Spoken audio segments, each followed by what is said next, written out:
Okay, so my name is Mark Sell, and I'm from the YouTube channel Therapy for the Heart.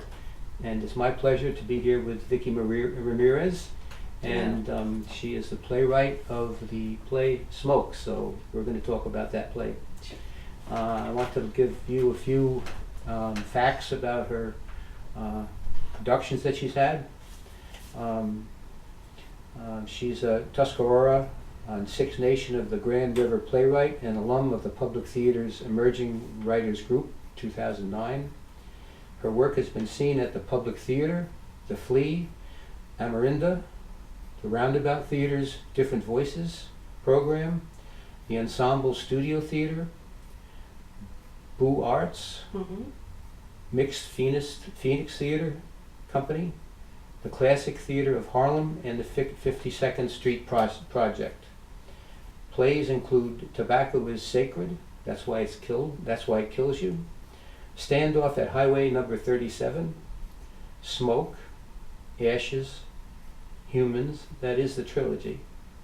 Smoke, Ashes are the first two parts of the trilogy. The third part hasn't been. It's been sketched out. It hasn't been started yet, so I don't list it yet. Oh, okay. The Varlets versus the Space Rock, Case 24, Roswell, NM, and Leona by the Bayou. Screenplays include Monkey Dog, Rachel versus the Little Warriors, and Lotto Mooney. You have quite a history. I have somewhat of a history, yeah. Yes, still. you've done a lot of work. Yeah, I've been working for a while, but. When did you start?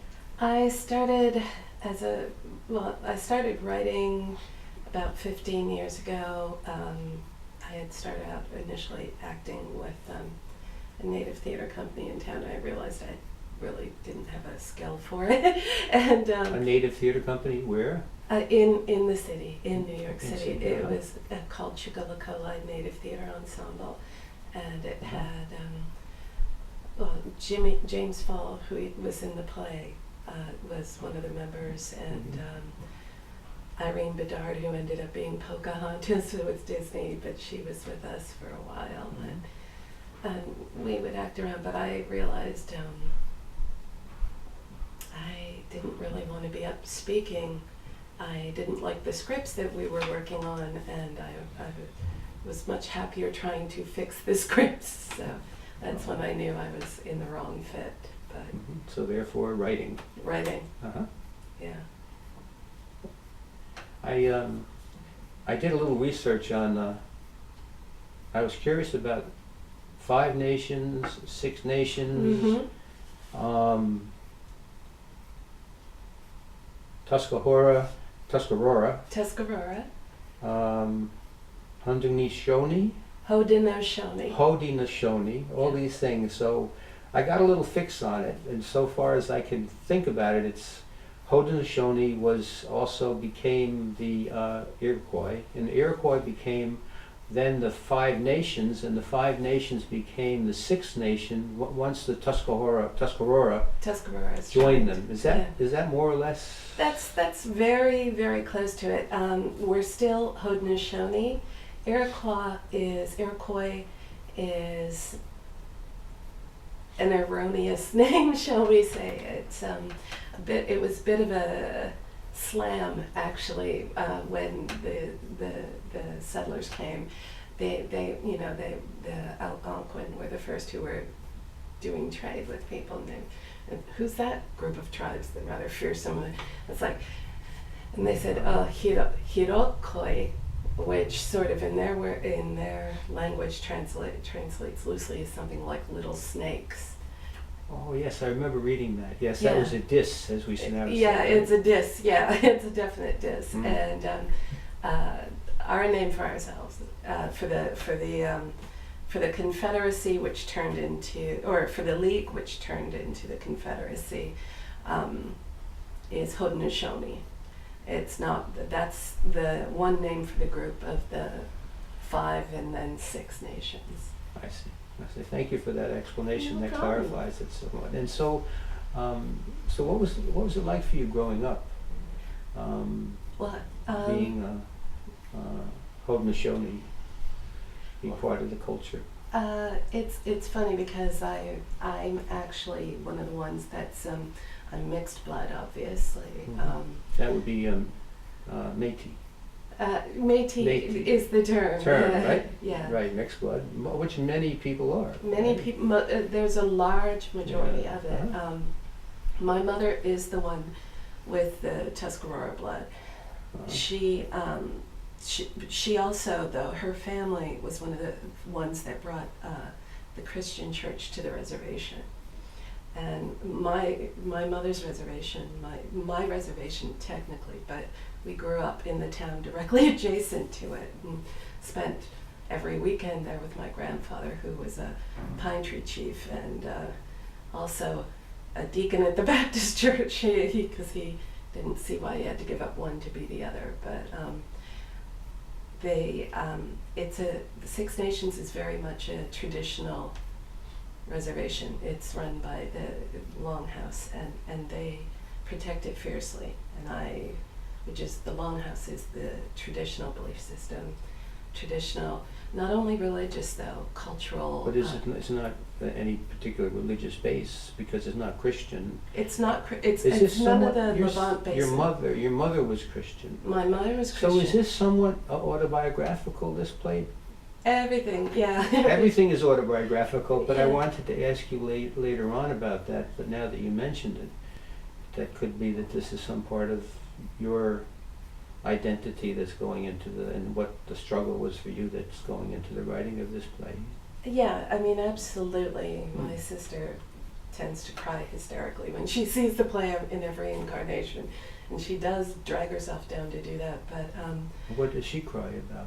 What they're just some of the phrases and things that are they're derogatory? not even derogatory. Which, like just what? there's just moments like the stones and the mud thing that hits home for her. What's the stones in the mud? The line about in the play Oh. where they grew up and they were told to get off the reservation because your father's a traitor to his people, type of thing. So We heard things like that. You did hear things like Yeah, that? but more about our grandfather. But it's somewhat autobiographical, but it's not literal. It's certainly not literal. Right.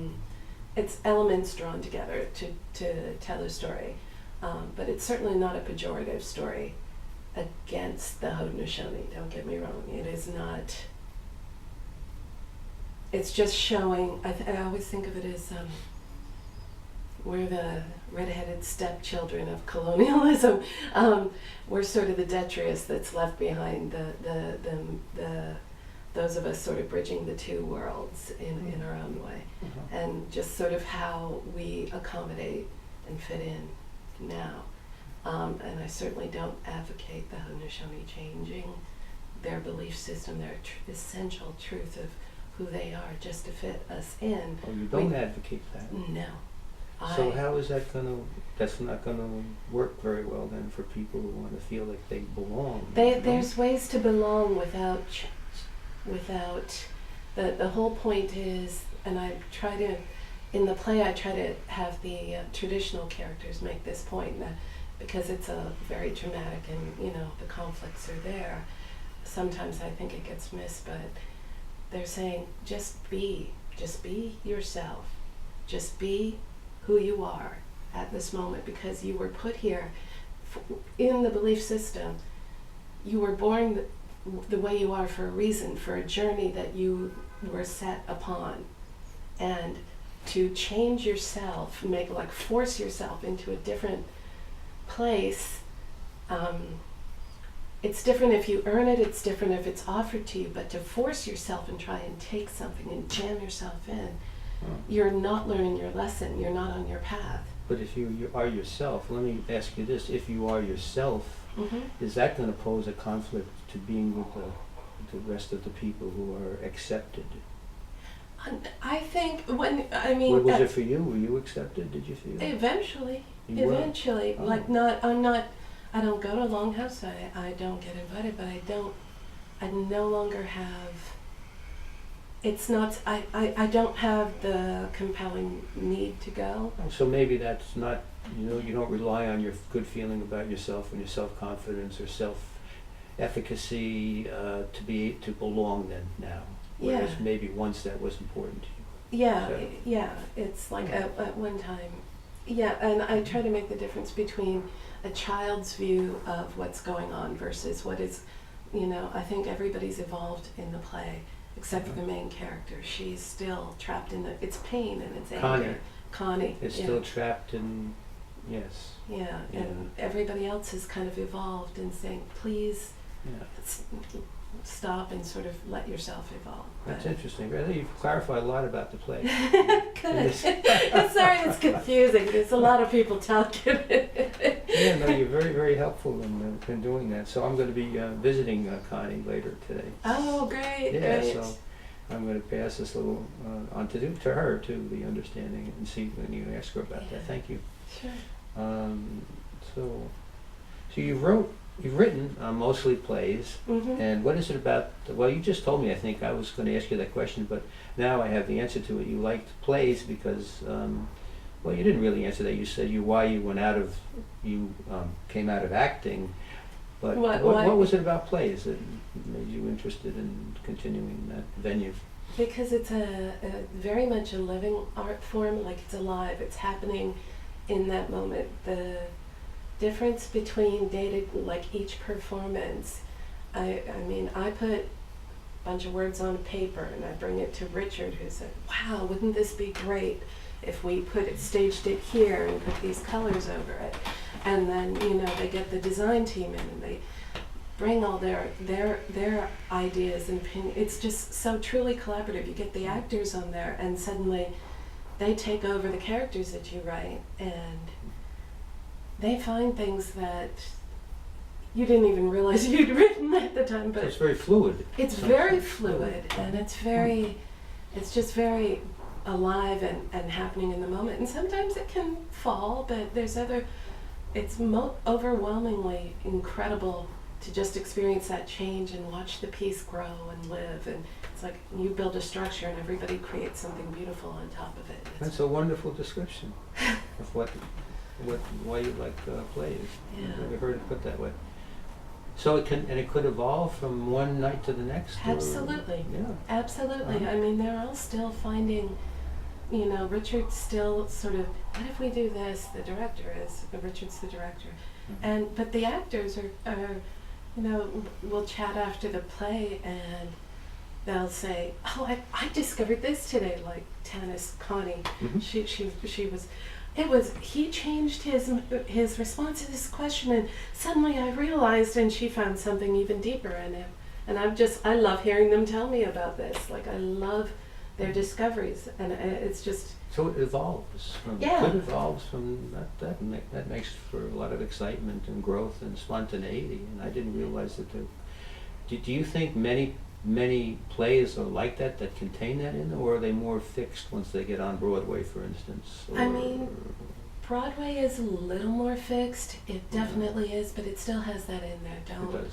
Yeah, I mean, it is more commercial, it is more, Mhm. but that sort of feeling of bungee jumping on a pair of stockings type of, I think that's why people always go back to the theater who get successful in other mediums. I see.